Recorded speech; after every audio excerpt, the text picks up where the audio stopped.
हमारे साथ में महादेव घाट व्यापारी संघ के पूर्व अध्यक्ष, बहुत ही सरल स्वभाव के है, बहुत अच्छे इंसान है।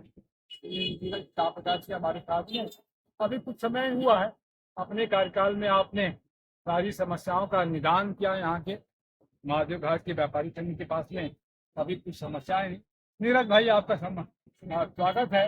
ये महादेव घाट के लिए आपका जो समस्या मुक्त किया आपने, इसके लिए बहुत धन्यवाद। आप क्या कुछ कहेंगे? आप क्या होती है वैसे व्यापारी की समस्याएं? व्यापारियों की जो मुख्य समस्या है, यहाँ पर व्यापारियों की समझदारी पर डिपेंड करता है। और व्यापारियों को विशेष तरीके से तो यहाँ पर कोई समस्या नहीं रहा, तो छोटे मोटे प्रॉब्लम रहे। किसी के यहाँ चोरी हुआ है, किसी के यहाँ थोड़े बहुत चाकूबाजी हुआ है, यहाँ कहीं पर उठाईगिरी हुआ है, इसी को लेकर के और कोई विशेष समस्या यहाँ पर नहीं रहा। नगर निगम को लेकर के हुआ, कुछ लोगों ने पैसा लेने का प्रयास किया, परंतु हम लोगों ने जाके वहाँ जोन कमिश्नर से बात किया और जोन कमिश्नर से बात करके सारी चीजों को प्रॉब्लम सॉल्व कर दिया। किस बात के लिए पैसा ले रहे थे वो? जैसे कि यहाँ पर पंडाल वगैरह लगाते हैं दिवाली के समय में या राखी के समय में, यहाँ पर पंडाल लगाते हैं, उसको फाइन करते हैं अतिक्रमण करने अतिक्रमण के। हाँ, उस बीच में क्या होता है कि जैसे हम अनावश्यक पैसे लेते हैं, जैसे 2000-3000 लेना चाहिए, उसमें क्या किया कि फाइन कर दिया 15,000-30,000 का। तब जाके हम लोगों ने जोन कमिश्नर के पास जाके रिक्वेस्ट किए, सर इतना ज्यादा, बहुत ज्यादा हो रहा है, आपका जो फाइन है उसको आप कम कर दीजिए। तो बोले ठीक है, आप ही लोग डिसाइड कर लो कितना देना।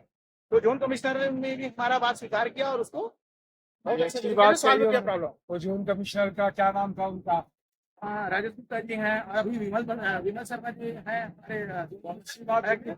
अगर ऐसे अधिकारी है तो निश्चित रूप से देश का और देश का विकास होगा। जो व्यापारी से खुद कह रहे हैं कि अपना जो अर्थदंड है वो आप अच्छी बात है।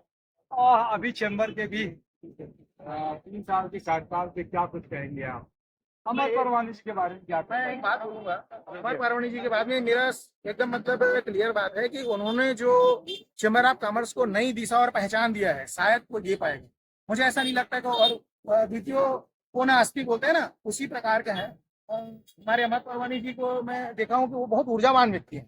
अभी तक से चैम्बर ऑफ कॉमर्स में जितने लोग आए उनमें से सबसे ज्यादा ऊर्जावान, और हमें दिशा निर्देश देना और व्यापारियों के हित में 24 घंटे सोचना, प्लस बड़े बड़े प्लानिंग करना। जैसे आज देखा जाए तो एशिया के लेवल में एक कॉरिडोर का उन्होंने कल्पना किया, और उस कल्पना को साकार करने के लिए गवर्नमेंट से उन्होंने अपील भी किया और वो स्वीकृति भी प्रदान किए। गवर्नमेंट ने, भूपेश बघेल जी ने उसको मुख्यमंत्री रहते हुए उन्होंने उसकी स्वीकृति भी प्रदान किया, स्थान भी दे दिया। और कुछ काम अभी भाजपा के सरकार के समय भी, अभी जो गवर्नमेंट आई है उन्होंने भी जिसका वो दिया है, आश्वासन दिया है कि हम उस प्रोग्राम को आगे करेंगे और उस योजना को हम आगे बढ़ाएंगे। तो वो हमें बहुत बड़ा एक सफलता की तरफ आगे बढ़ाता है। और देखते हैं कि ऐसा विजन, बड़ा विजन शायद कोई देख पाता है। हम अभी तक से देखते रहे थे स्थानीय लोगों का ही प्रॉब्लम सॉल्व होता था, परंतु ऐसा विजन लेके आने वाला मात्र अमर परवानी जी है, इसके अलावा कोई नहीं हो सकता। बहुत अच्छी बात कही है। आपने व्यापारी संघ के बारे में भी जानकारी या जो आप जय सचिव